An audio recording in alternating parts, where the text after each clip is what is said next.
Drama serial میری زندگی ہے تو کی آنے والی ایپیسوڈ ہونے والی ہے بہت ہی زیادہ انٹرسٹنگ۔ اس میں آپ کو دکھایا جائے گا ایرا کامیار کے منہ پر ایک زوردار تھپڑ مار دیتی ہے کامیار، جو کہ نشے کی حالت میں گھر آتا ہے۔ اس تھپڑ سے ہکا بکا رہ جاتا ہے کیونکہ ایرا نے دادی سے پوچھا تھا کہ کامیار اتنی دیر سے کیوں آتا ہے۔ دادی نے اس کو بتایا ہے کہ بیٹا، جب تم اس کی زندگی میں تھی تو وہ سدھر گیا تھا، لیکن اب وہ دوبارہ پہلے کی طرح ہو گیا ہے۔ یہ دادی کی باتیں سن کر ایرا قسم کھاتی ہے کہ میں کامیار کو سدھار کر ہی دم لوں گی۔ اگلی صبح ایرا کامیار کو جلدی اٹھا دیتی ہے۔ کامیار کو بہت غصہ آتا ہے، وہ بہت زیادہ چلاتا ہے، لیکن ایرا کے سامنے اس کی ایک نہیں چلتی۔ کامیار کو مجبوراً ایرا کی بات ماننی پڑتی ہے۔ دوسری طرف نفسہ کو ایرا کا اس گھر میں رہنا بالکل بھی پسند نہیں۔ وہ ایک گھنونی چال چلتی ہے۔ وہ ایرا سے کہتی ہے، بہو میرے لیے چائے لے کر آؤ۔ ایرا جیسے ہی چائے لاتی ہے، نفسہ چائے میں پیتے ہی اپنے گلے کو پکڑ کر ناٹک کرنا شروع کر دیتی ہے اور چلاتی ہے، ایرا تم نے اس میں کیا ملایا ہے؟ وہ بے ہوش ہونے کا ناٹک کرتی ہے۔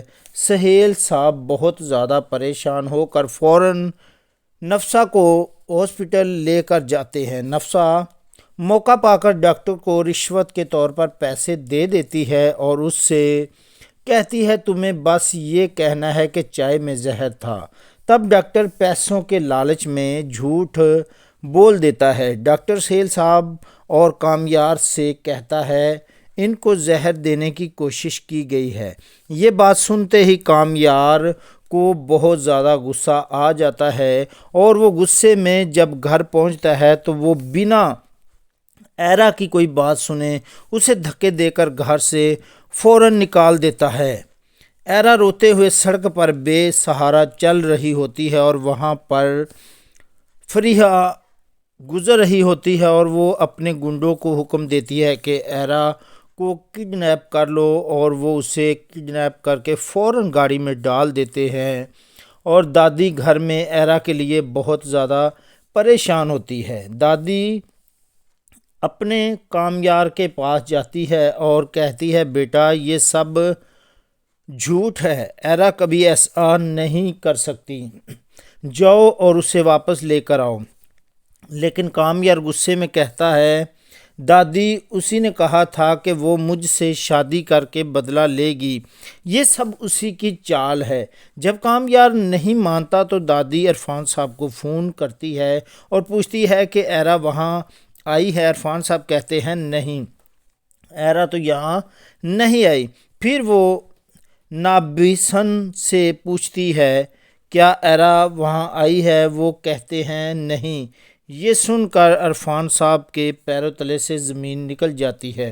وہ پولیس کے پاس جاتے ہیں لیکن پولیس کچھ خاص مدد نہیں کرتی۔ مجبوراً عرفان صاحب کامیار کے پاس جاتے ہیں اور اس سے روتے ہوئے کہتے ہیں، میری بیٹی کہیں نہیں مل رہی۔ یہ سن کر کامیار اپنی پاور استعمال کرتا ہے اور تھوڑی دیر میں ایرا کی لوکیشن ٹریس کر لیتا ہے۔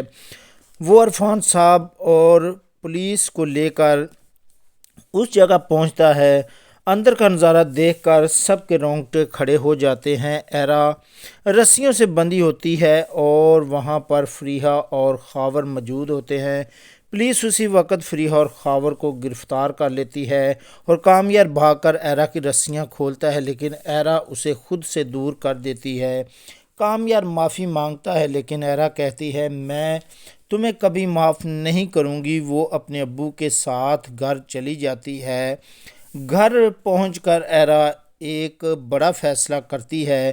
وہ عرفان صاحب سے کہتی ہے، ابو میں اپنی پڑھائی پوری کرنے کے لیے امریکہ جانا چاہتی ہوں، ہمیں آپ کا ہاسپٹل بھی تو سنبھالنا ہے۔ عرفان صاحب راضی ہو جاتے ہیں اور ایرا کا ٹکٹ بک کرا دیتے ہیں۔